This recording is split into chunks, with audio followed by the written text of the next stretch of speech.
দক্ষিণ আফ্রিকার এগেনস্টে 3 ম্যাচে টি-20 সিরিজের স্কোয়াড ঘোষণা করেছে টিম ইন্ডিয়া। আর আমাদের সিলেক্টররা মনে হয় ডলতে ডলতে তারপরে টিম সিলেক্ট করেছে। মানে কি তাদের থট, চিন্তা করেন। বিশ্বকাপে 2026-এ টি-20 আছে, মাত্র 2 মাস পর, ফেব্রুয়ারি মাসে। আমরা জয়সওয়ালকে দেখতে পাবো না বিশ্বকাপে, আমরা মোহাম্মদ সিরাজকে দেখতে পাবো না, আমরা মোহাম্মদ শামিকে দেখতে পাবো না, আমরা রিঙ্কু সিংকে দেখতে পাবো না, আমরা ঋষভ পান্তকে দেখতে পাবো না। হ্যাঁ, একদম তাই। তা না হলে জিতেশ শর্মা বারবার কি করে স্কোয়াডে ঢোকে, তা না হলে এই হর্ষিত রানা বারবার কেন জায়গা পায়? প্রশ্ন উঠছে, উঠবে, বারবার উঠবে। Jitesh Sharma rising star Asia কাপে যে হাগা হেগেছে তার দল এবং তার যে ডিসিশন, তারপর জিতেশ শর্মার জায়গা হওয়া উচিত কিনা আমি জানি না। কোন লেভেলের উইকেট কিপার, তার থেকে বেটার উইকেট কিপার আমার মনে হয় কে.এল. রাহুল। ব্যাটসম্যান তো দুর্দান্ত কে.এল. রাহুল। ঋষভ পান্ত জিতেশ শর্মা থেকে 100 টাইম বেটার ব্যাটসম্যান এবং উইকেট কিপার। কিন্তু না, জায়গা হয়েছে কার? জিতেশ শর্মা। এইবার আছেন হর্ষিত রানা। হর্ষিত রানা থেকে বেটার বোলার কে? Mohammed Siraj, no doubt. তার থেকে বেটার কে? Mohammed Shami, no doubt. কিন্তু এদের জায়গা হয়নি। এইবার আসেন জয়সওয়াল। দেখেন, এটা একটা কন্ট্রোভার্সি হবে যদি বলি শুভমন গিল থেকে বেটার টি-20 ব্যাটার জয়সওয়াল। একদম তাই।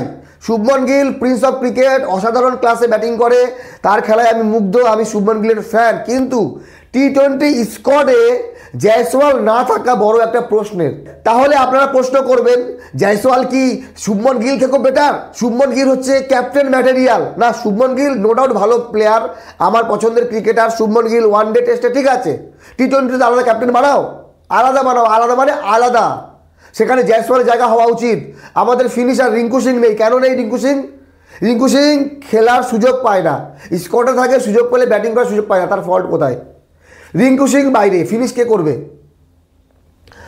আমাদের যে টি-20 স্কোয়াড ঘোষণা করা হয়েছে সেখানে 3 জন ব্যাটার, 5 জন অলরাউন্ডার, 2 জন উইকেট কিপার। জিতেশ শর্মার জায়গা কোনোভাবেই টি-20 স্কোয়াডে মেনে নেওয়া যায় না, কারণ সঞ্জু স্যামসন যেখানে আছে সেখানে জিতেশ শর্মা দরকার নেই। ঋষভ পান্ত থাকতো আমি খুশি।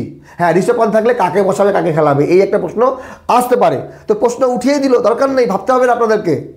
তো এই স্কোয়াড নিয়ে আমরা খেলতে যাবো মনে করেন বিশ্বকাপ, এরই আশেপাশে। আর কি, হর্ষিত রানা বিশ্বকাপে থাকবে, কারণ যে হট ফেভার হয়ে গেছে হর্ষিত রানা, যে 110, 112, 113 স্পিডের বেশি বল করতে পারেন না। তো আমাদের স্কোয়াডে captain Suryakumar Yadav, vice captain Shubman Gill, Tilak Varma. এখানেই ব্যাটার শেষ। তারপরে আসেন অলরাউন্ডার লাইন। অলরাউন্ডারকে অক্ষর পটেল, ওয়াশিংটন সুন্দর, শিবম দুবে, অভিষেক শর্মা এবং হার্দিক পান্ডিয়া। এবার আসেন উইকেট কিপার ব্যাটসম্যান, যেখানে জিতেশ শর্মা, সঞ্জু স্যামসন।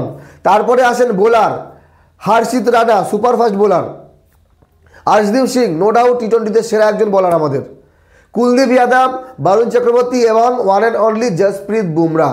তো মোটামুটি 1-2 কম বেশি হবে। এইরকম প্লেইং 11 নিয়েই কিন্তু আমরা বিশ্বকাপ খেলবো।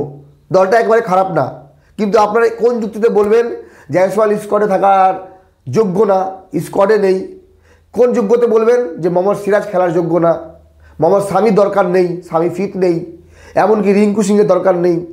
ঋষভ পান্ত জিতেশ শর্মা থেকে বেটার না ডাউন? কমেন্ট করে জানাবেন। বাকি এতটুকুই বলবো, ও দক্ষিণ আফ্রিকা ভালো খেলছে, টেস্টে আমাদেরকে হোয়াইট ওয়াশ করে দিয়েছে, ওয়ানডেতে একে একে সমতা ফেরালো, 359 রান চেস করে দিল। জানি না ওয়ানডে সিরিজ জিতবো না হারবো, কিন্তু টি-20 সিরিজ আমাদেরকে জিততে হবে। দেখা যাক কী হয়। ভালো থাকবেন।